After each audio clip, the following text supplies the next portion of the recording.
Assalamualaikum warahmatullahi wabarakatuh. Waalaikumsalam warahmatullahi wabarakatuh.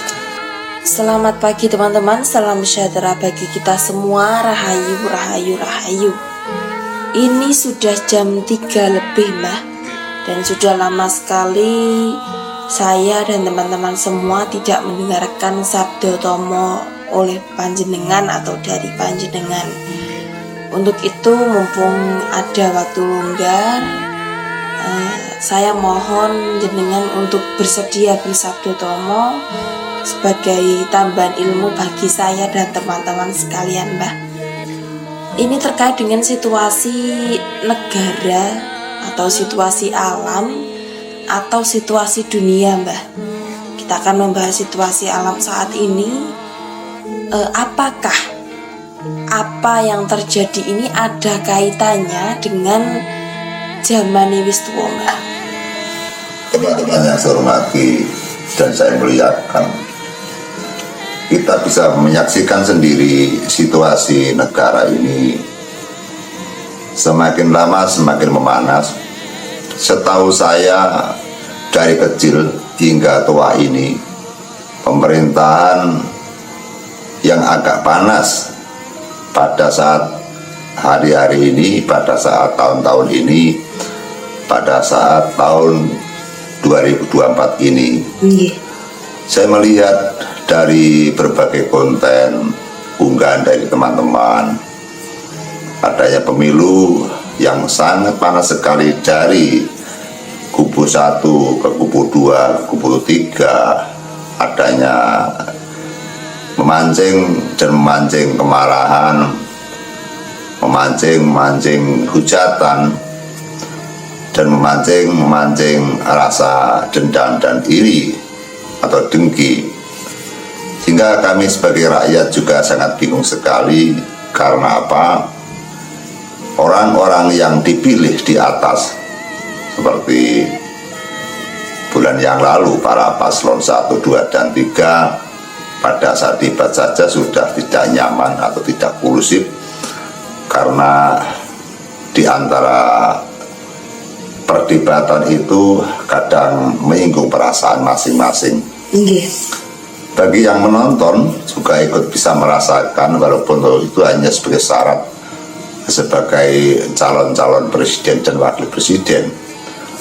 Karena kita adalah orang yang berada di Pulau Jawa, terutama di Nusantara yang penuh dengan adat dan istiadat yang bertata krama dan sopan santun, sehingga apabila ada perwakilan kita yang mengucapkan kata-kata yang semestinya tidak begitu, sehingga hati rakyat kita, penonton kita, atau saya sendiri itu juga merasakan tidak nyaman, karena takut dengan kekhawatiran bahwa bagaimana apabila nanti di hari hanya terjadi pemilihan umum, tentu saja ada masalah yang mana apabila ada salah satu calon presiden dan wakil presiden yang menang, tentu bagi yang kalah pasti merasa tidak puas.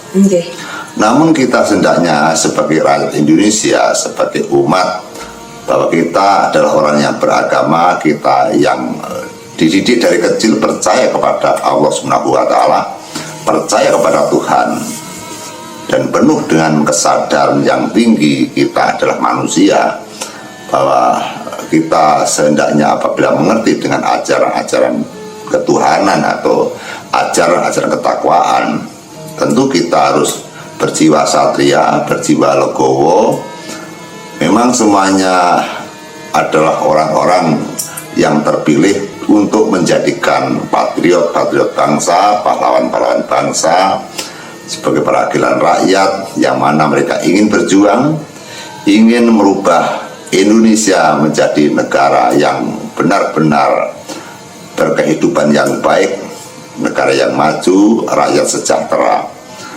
Namun kita harus tahu bahwa ini adalah ajang kompetisi, ini adalah ajang pemilihan rakyat, sehingga jangan sampai terlantur-lantur karena rakyat yang menjadi korban. Rakyat itu apabila pemilu ini tidak terselenggara dengan sukses, atau tidak terlaksana dengan sukses, maka hati rakyat banyak yang disakiti.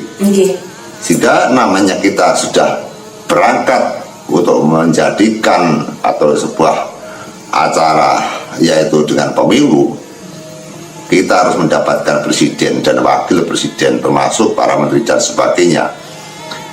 Apabila kita gagal, maka menampakkan bahwa kualitas dan kuantitas rakyat Indonesia, kualitas dan kuantitas pemerintahan kita roboh dan rapuh karena tidak bisa menentukan keputusan-keputusan yang mutlak. Kita memang sengaja tidak membela kepada salah satu paslon atau jago-jagonya yang disajikan dari 01, 02, dan 03 karena kita inginnya mengakui semuanya adalah rakyat Indonesia, mengakui semua adalah anak bangsa Indonesia yang patut kita agungkan. Kalau toh ada paslon yang misalkan kurang baik atau kurang layak sebagai yaitu pilihan-pilihan kita harus penuh kesadaran. Kita harus memberikan maaf apabila ada kekurangan atau kegilapannya, karena kita itu manusia. Tidak bisa kita menjadikan manusia yang suci dan sempurna.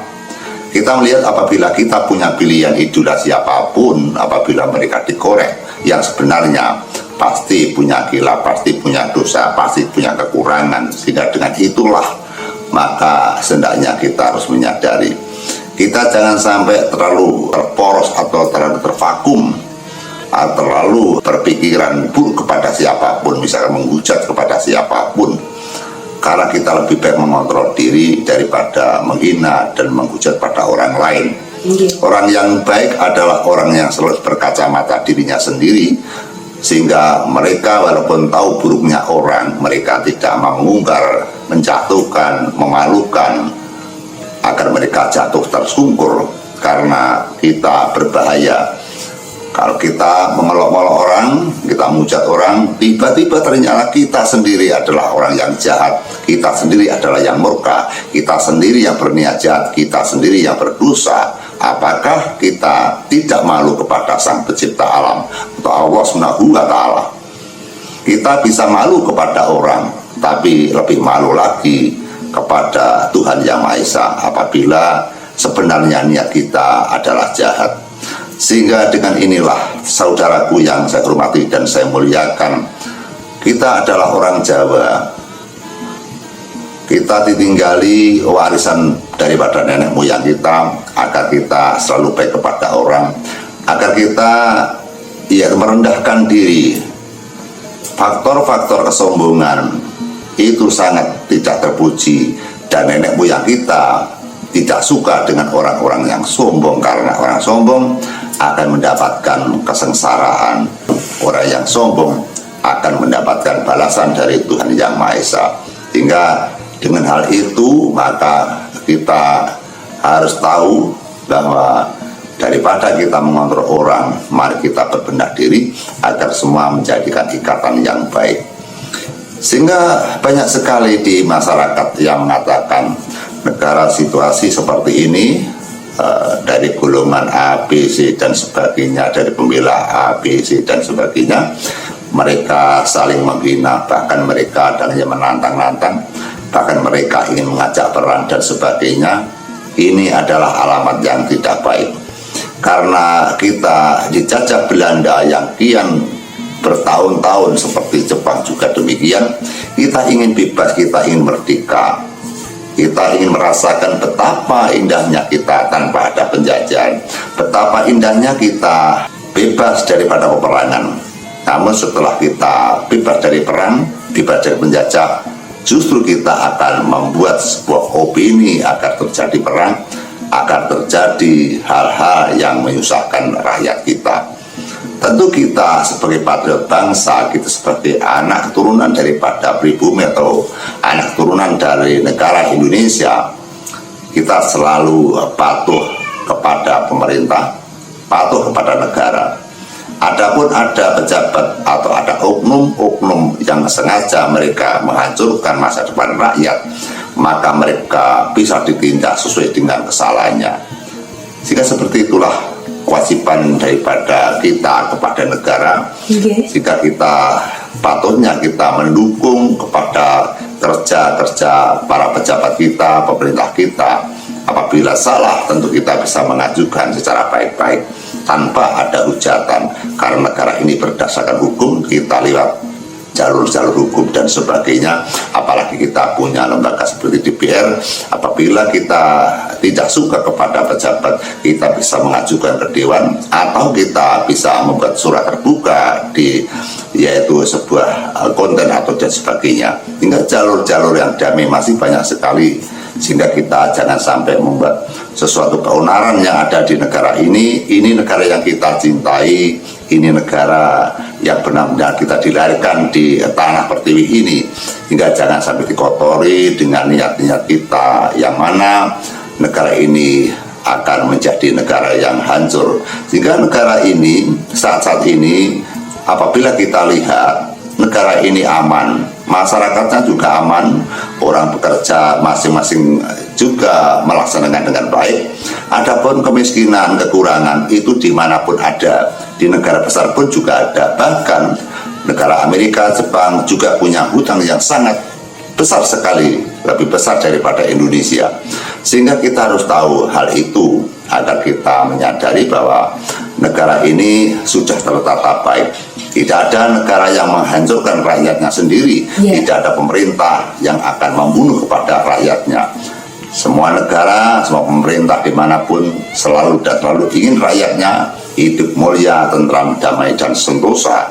Kita akan kembali apa yang dipertanyakan oleh Mbak Lulu Retno, bahwa situasi yang seperti ini banyak sekali yang dibicarakan para sepuh bini sepuh, para praktisi, para masyarakat kecil dan sebagainya, yang mengatakan bahwa apakah ini yang dinamakan dengan jagat Wistu, artinya banyak orang-orang yang mengumbar dengan kata-kata yang tidak pantas kita ucapkan, sehingga anak kecil pun akan menirukan.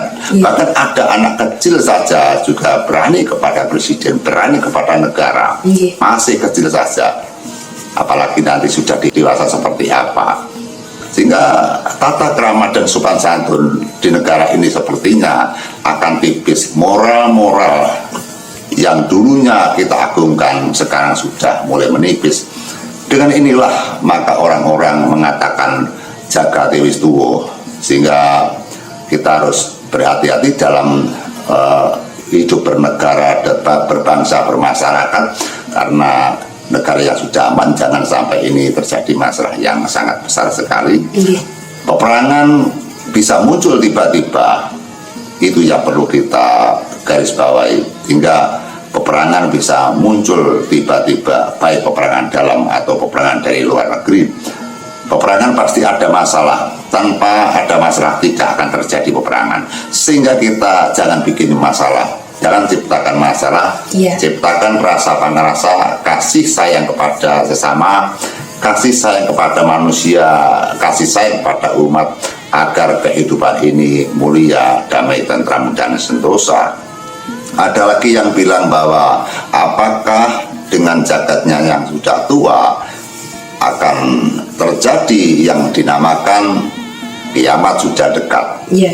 Ada juga yang mengatakan ini mungkin bisa terjadi akan kiamat karena adanya persengketaan di antar negara, antar bangsa, seperti negara Palestina Israel, seperti Iran sama Israel, terjadi peperangan yang sangat menakutkan sekali, bahwa kita ngeri sekali melihat daripada luncuran senjata, bahkan bom-bom yang berkeliaran di angkasa. Kita membayangkan betapa apabila kejadian ini di negara kita, di Nusantara, betapa saudara kita menangis, betapa kita pontang-panting, kita kedederan seperti Gabah Interi.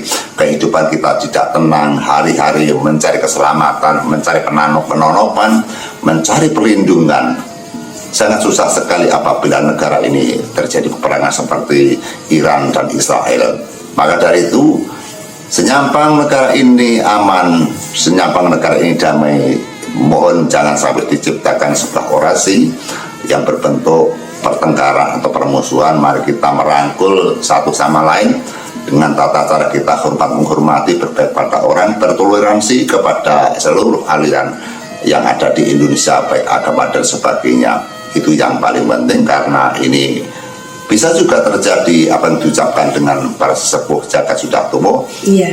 Apabila ada masalah sedikit pun akan menjadikan wiwitan atau menjadikan yaitu sisik melih yang akan membakar dengan kehidupan yang tentram. Bisa negara ini yang aman menjadi tidak aman, bisa negara ini yang tidak perang bisa menjadi perang karena tingkah pakartinya manusia sendiri. Pernah kita dengar daripada pitutur-pitutur dari proses sepuh ini sepuh, para ahlul ilmu yang jatuh mengatakan bahwa jagat butuh amung rame ini jagat saking tingkah pakartine manusia dewi. Senajan saking tingkah pakarti ning manusia dewi nangake boleh kamardikan syukur bagi iso boleh kamardikan ing batin, boleh kawruh wajib ngurip, boleh kawruh mahane ngawruh poten ayem panggonan ngono gedung panarima lan panalongso. Apabila kita renungkan satu kata saja, jagat butuh amung rame, sehingga jagat yang seperti ini tanpa ada rame tidak dapat dikatakan. Yang menjadikan rame bukan jagatnya, yang menjadi geger, yang menjadi rusak adalah manusianya sendiri, sehingga jagatnya tetap biasa saja, aman-aman saja, sehingga manusianya yang membuat gaduh, manusianya membuat onar, manusianya sendiri yang menghancurkan alam semesta raya ini.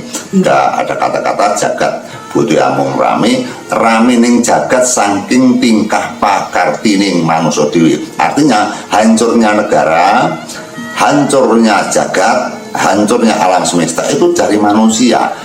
Contoh, apabila ada gencatan senjata, misalkan bom nuklir kita ketahui di Irak, kemudian di Palestina, kemudian di Israel, itu adanya bom-bom yang berkeliaran menghancurkan bangunan-bangunan. Artinya hancurnya bangunan bukan karena alam semesta, bukan karena bencana alam, tapi karena dibuat oleh manusia.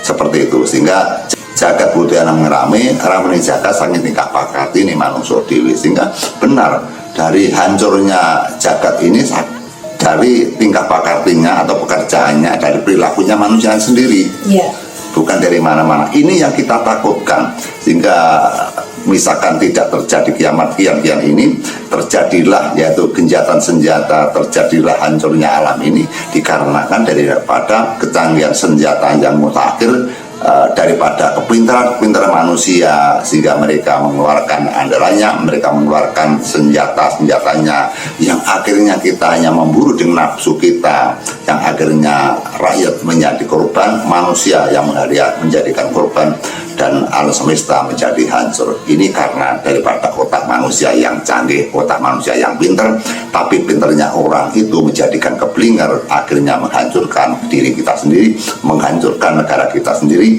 menghancurkan kepada alam kita sendiri. Saya lanjutkan, jagat butuh amung rame ini jagat saking tingkah pakarti ini manusia dewi. Senajan saking tingkah pakarti ini manusia dewi, manusia diwenangake kulit kamardikan, lewis geger negarane, geger alami, ayo podo dirukunke, ayo podo disirap kahanane, ojo sampai diselomot krono peperangan sing berbahaya. Jadi seperti itu, sehingga apabila sudah terjadi seperti ini, mari kita kulit kamardikan, bebas dari musuh, bebas dari perang. Syukur bagi bisa kulit kamardikan yang batin, syukur le iso orang kamardikan secara fisik, secara biologis, kulit kamardikan yang batin artinya kulit ayam yang ati. Jadi sing darani ayam ki ora kudu keturunan bondo dunya sing okeh wong kang sugih, okeh wong kang kedudukan dan jabatan yang tinggi, tapi hidupnya pontang panting, hidupnya dirusak oleh kahanan, hidupnya dirusak oleh nafsu, hidupnya dirusak oleh situasi. Misalkan sudah punya jabatan tinggi, sudah menjadi orang terhormat, tiba-tiba mereka yaitu memburu nafsunya, mereka berkorupsi, yang mana mereka dibongkar oleh KPK, akhirnya keluarganya malu, dirinya juga malu, dan hidupnya di penjara, dia menjadi orang yang susah. Apabila dia keluar dari penjara, dia kena moral, dia akan malu kepada masyarakat dan bangsanya. Seperti itu teman-temanku. Dan kita kembali kepada titik semula, yaitu kuncinya apabila orang mencari kehidupan yang baik, maka mereka hendaklah untuk menyembuhkan diri kepada Tuhan Yang Maha Esa atau Allah Subhanahu wa Ta'ala secara kepercayaan masing-masing dengan memakai cara agama masing-masing, sehingga apabila semua orang sudah yaitu benar-benar ikhlas, benar-benar jujur yang dikatakan jujur itu benar-benar bertakwa tanpa hanya memakai jalur-jalur lem-leman atau pangalembono, sehingga mereka akan diberikan sinar cahaya yang baik atau negara ini diberikan anugerah yang baik. Namun apabila mereka beribadah hanya keburu mereka ingin disanjung orang, agar mereka dihormati orang, agar mereka mencari uang dengan mudah, itulah yang berbahaya. Bersembah pada Tuhan niatnya bukan karena tulus kita ingin minta ampunan, tapi mereka hanya ingin mencari kewibawahan, hanya mencari harta benda, dan mereka hanya ingin menjadikan viral, mereka ingin menjadikan orang yang disanjung orang dan dipuji orang. Itulah yang sangat berbahaya. Kalau mereka menipu dengan dirinya sendiri, mereka akan sengsara sendiri dan mereka akan menyusahkan daripada orang yang lain. Maka dibutuhkan bahwa kita bersembah pada Tuhan secara ikhlas, secara jujur, kemudian secara benar, hingga jangan sampai kita beribadah hanya berpura-pura agar kita bisa dihormati orang, bisa disanjung orang dan dipujikan orang. Karena Tuhan Maha tahu apa yang kita ucapkan, apa yang ada di dalam hati kita. Tuhan pasti akan bisa membaca dengan jelas dan kita akan mendapatkan tuntutan-tuntutan di alam akhir nanti. Itu yang paling penting. Kita kembali kepada apa yang dipertanyakan lalu, jagatnya sudah tua, maka kita berhati-hati saudaraku. Kita bertemu dengan siapapun, kita berucap dengan baik, jangan sampai menghujat kepada siapapun, berniat dengan baik, tingkah pakai kita berkaca mata, kita pakai itu sinar balik. Apabila kita menyakiti orang, otomatis kita pasti akan disakiti. Kalau kita tidak mau disakiti, jangan menyakiti orang. Kalau kita tidak mau diganggu, jangan mengganggu kehidupan orang lain. Itu yang paling penting.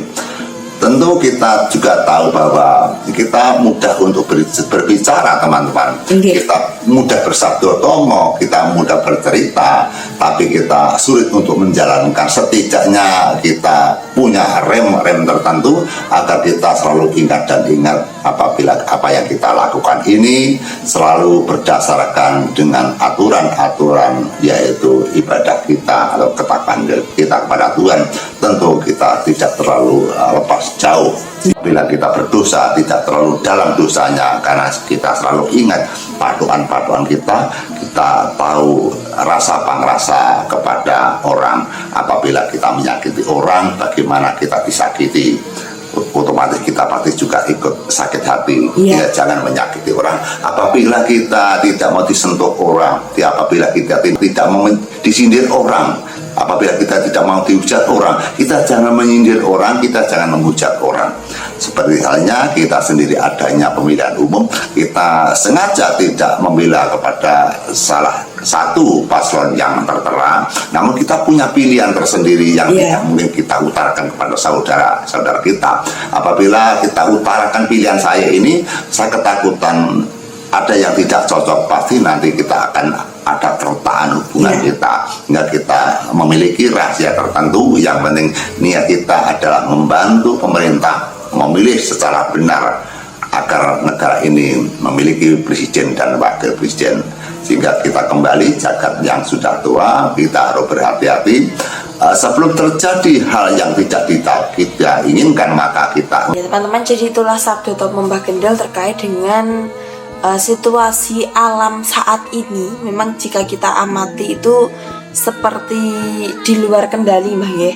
Seperti bencana itu dulu bisa diprediksi, sekarang itu susah, banjir di mana-mana, terus dan lain sebagainya lah. Hal-hal yang sulit kita prediksi atau melesat dari prediksi kita itu banyak sekali. Mungkin itu adalah tanda bahwa zamannya ini sudah tua. Tadi Mbak Kidul juga sudah menjelaskan bagaimana cara kita menyikapi zaman yang sudah tua atau saat-saat ini, teman-teman. Semoga ini semua bermanfaat bagi kita semua, utamanya untuk memperbaiki diri kita sendiri serta untuk meminimalisir hal-hal yang tidak kita inginkan. Jadi apa yang akan terjadi ke depannya kan kita nggak bisa memprediksi Mbak. Yang jelas kita hanya bisa mengusahakan yang terbaik agar tidak terjadi hal-hal yang buruk. Bahkan mungkin ada tambahan yang lain, Mbak. Yang jelas kita tidak boleh meramal hal-hal yang belum terjadi, karena dapat dikatakan di Sikerso, misalkan kita meramal akan ada bencana yang besar seperti ini, misalkan ada hancurnya bumi, kemudian ada lagi Pulau Jawa akan tenggelam, ada gunung meletus, ada rakyat semua akan meninggal, akan mati kesusahan berdarah-darah. Itu kita tidak boleh meramal seperti itu. Biar Allah saja yang menciptakan, Allah saja yang mengurusi. Kita tidak perlu Sikerso, yang kita berusaha menjadikan orang yang baik.